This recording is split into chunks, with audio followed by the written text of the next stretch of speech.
selection 2တွေကိုဘာကြောင့်သုံးလဲ selection ကိုဘာကြောင့်ပေးလဲဆိုတာအခုကနေသိအောင်လုပ်ထားမှရမှာပေါ့နော် okay အဲ့ဆိုကျွန်တော်တို့စပြီးလေ့လာကြည့်အောင်ဒီမှာကျွန်တော် electrical marquee tool လေးကိုယူလိုက်ပြီးကြကျွန်တော်တို့ဒီမီကွက်လေးကိုဝိုင်းလိုက်ပေါ့နော် okay selection ဘာကြောင့်ယူတယ်လဲဆိုတော့ကျွန်တော်တို့ပုံနေထဲမှာကျွန်တော် edit လုပ်တာပဲဖြစ်ဖြစ်ဖြတ်ဆက်လုပ်တာပဲဖြစ်ကျွန်တော်တို့လိုချင်တဲ့အပိုင်းလေးကိုပဲလုပ်လို့ရတယ်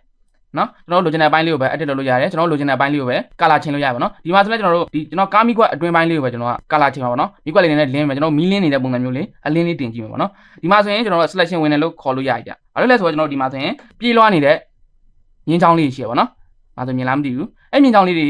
ဝင်သွားရင်အဲ့မြင်းချောင်းလေးတွေပေါ်လာကျွန်တော်တို့ပုံက selection ဝင်တယ်လို့ခေါ်ပါပေါ့နော်ဘယ်ဒီမှာ selection ဝင်နေရဆိုရင်မီကွက်ရဲ့အတွင်းပိုင်းကို selection ဝင်တယ်လို့ခေါ်ပါပေါ့နော်ဒါဆိုရင်ဒီပြေးလွှားနေတဲ့မြင်းလေးတွေရဲ့အတွင်းဘက်ကိုကျွန်တော်တို့ selection ယူတယ်ပေါ့နော်အဲ့ဆိုရင်ကျွန်တော်တို့ကဒီမီကွက်ကိုမယူချင်ဘူးမီကွက်ရဲ့အပြင်ဘက်ကားဘော်ဒီနဲ့ကြံတဲ့နေရာတွေအကုန်လုံးကို selection ယူချင်တယ်ဆိုရင်ကျွန်တော်တို့က control ရဲ့ရှေ့အိုင်ကိုတွဲနေလို့ရတယ် okay အဲ့ဆိုရင်သတိထားမိလားမသိဘူး